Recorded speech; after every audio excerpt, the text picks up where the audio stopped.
श्री शिवाय नमस्तुभ्यम। दोस्तों, आप सभी जानते हैं कि सावन की एकादशी का बहुत ही विशेष दिन आने वाला है और इस दिन आपको बेलपत्र से महादेव के सामने एक ऐसा उपाय करना है जो आपके जीवन में धन से संबंधित सारी समस्याओं का अंत कर देगा। अगर आपके परिवार में किसी भी सदस्य से अनबन रहती है या लड़ाई झगड़ा होता है या फिर आपके व्यापार में कोई समस्या बनी रहती है, आपके बिजनेस में लगातार गिरावट आ रही है और या फिर आप अपनी नौकरी से परेशान हो चुके हैं, आपको अपनी नौकरी में प्रोन्नति नहीं मिल रही है, आपकी नौकरी में तरक्की नहीं हो रही है, तो पूज्य गुरु जी ने कहा कि सावन की एकादशी में बेलपत्र का ये उपाय आपके जीवन की इन सभी समस्याओं को खत्म कर देगा। तो चलिए जानते हैं क्या है वो उपाय। लेकिन उससे पहले एक प्रार्थना, अगर आप चैनल पर नए हैं तो कृपया चैनल को सब्सक्राइब अवश्य कर ले। देखिए, इस वीडियो में हम पूज्य गुरु जी द्वारा बताए गए दो बहुत ही खास उपायों की बात करेंगे। इन दोनों उपायों में से जो भी उपाय आपके लिए आसान हो वो उपाय आप कर सकते हैं। दोनों ही उपाय आपकी किसी भी प्रकार की विशेष मनोकामना को पूर्ण करने के लिए बहुत ही अचूक साबित होंगे। चलिए बात करते हैं गुरु जी द्वारा बताए गए पहले खास उपाय की। देखिए, इस उपाय के लिए आपको एक लोटा ले लेना है। लोटा आप तांबे का ले लेंगे और इसमें सबसे पहले आप डाल लेंगे गंगा जल। देखिए, गुरु जी ने कहा कि अगर आपके पास गंगा जल ज्यादा है तो आप पूरा लोटा गंगा जल से भर लीजिए और अगर आपके पास गंगा जल कम है तब फिर आप पूरा लोटा जल से भर लीजिए, शुद्ध जल से भर लीजिए और फिर उसके बाद 2-4 बूंद या 1 चम्मच या आधा चम्मच, जितना भी आपके पास गंगा जल है उतना गंगा जल आप इस लोटे में मिला लीजिए। अगर आपके पास गंगा जल बहुत कम है तब आप ये कार्य करेंगे। देखिए, गुरु जी ने कहा अगर आपके पास गंगा जल ज्यादा है तो पूरा लोटा गंगा जल से भर ले, नहीं तो फिर पूरा जल से भर ले और थोड़ा सा गंगा जल मिला ले। फिर इसी के बाद आपको लेना है 7 बेलपत्र। कितनी बेलपत्र? 7 बेलपत्र। सातों बेलपत्र कहीं से भी कटी पटी नहीं होनी चाहिए और बेलपत्र की डंडी के आखिर में जो डूट होता है यानी जो गांठ होती है वो भी नहीं होनी चाहिए। अगर आपके पास बेलपत्र नहीं है तो आप शिवालय जाकर शिवलिंग के ऊपर चढ़ी हुई बेलपत्र को उठाकर जल से शुद्ध करके फिर आप उसका भी इस्तेमाल कर सकते हैं। पूज्य गुरु जी ने कहा कि सावन का महीना है और इस समय शिवलिंग में बहुत सारी बेलपत्र आपको मिल जाएंगी, तो आप उन बेलपत्र से भी इस उपाय को कर सकते हैं। अब ये 7 बेलपत्र और 1 लोटा जल लेकर आपको पहुंच जाना है शिवालय। पूज्य गुरु जी ने कहा कि इस एकादशी में आप किसी भी समय ये उपाय कर सकते हैं। सुबह से लेकर शाम तक जब भी आपके पास टाइम हो तब आप शिवालय जाकर इस सुंदर से उपाय को कर सकते हैं। देखिए, अब सबसे पहले शिवालय पहुंचकर आपको एक काम करना है।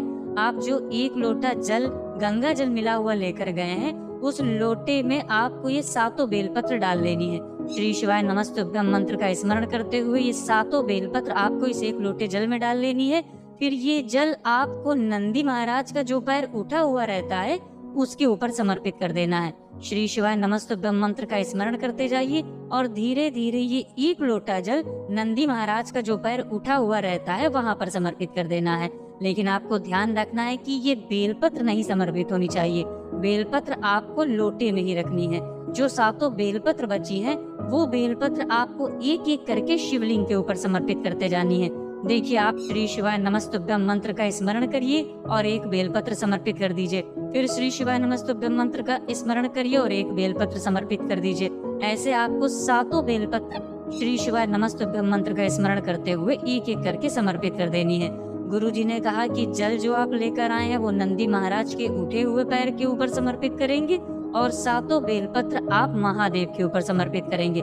इसके बाद आपके जीवन की जो भी विशेष प्रकार की मनोकामना है जिसके लिए आप ये उपाय कर रहे हैं, वो चाहे धन से संबंधित हो, चाहे व्यापार से संबंधित हो और चाहे आपकी नौकरी से संबंधित हो, गुरु जी ने कहा कि धन प्राप्ति के लिए तो ये उपाय आपके लिए रामबाण साबित होने वाला है। पूज्य गुरु जी ने कहा कि अगर आप 100 रुपए कमाते हैं और 200 रुपए आपके खर्च होते हैं तो इस सावन मास की एकादशी में किया गया ये उपाय आपके लिए सबसे अचूक साबित होने वाला है।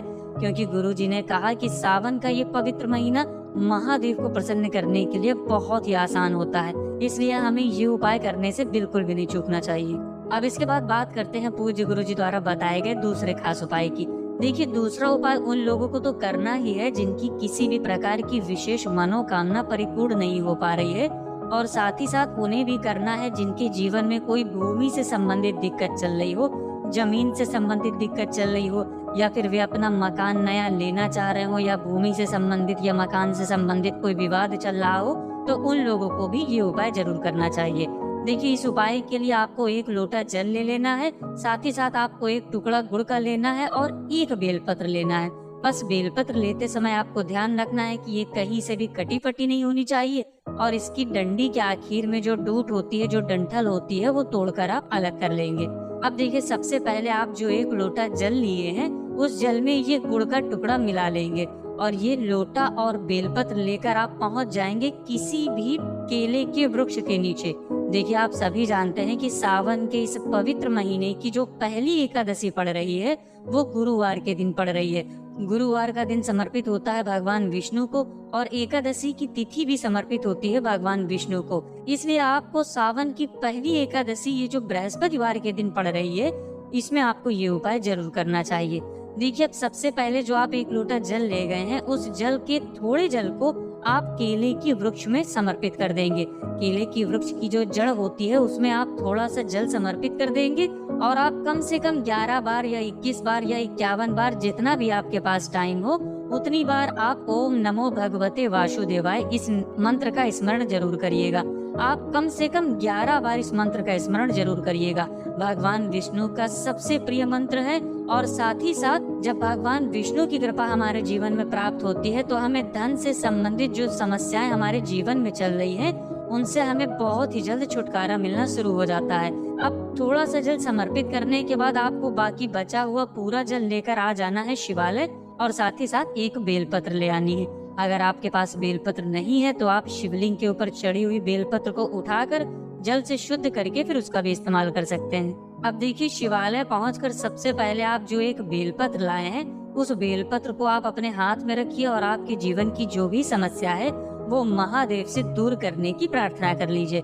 महादेव से उस समस्या को दूर करने की प्रार्थना कर लीजिए, या फिर आपकी कोई भी विशेष मनोकामना है जो बहुत दिनों से परिपूर्ण नहीं हो पा रही है, तो उसको परिपूर्ण करने के लिए प्रार्थना कर लीजिए और फिर उसके बाद ये बेलपत्र आप शिवलिंग के ऊपर समर्पित कर दीजिए।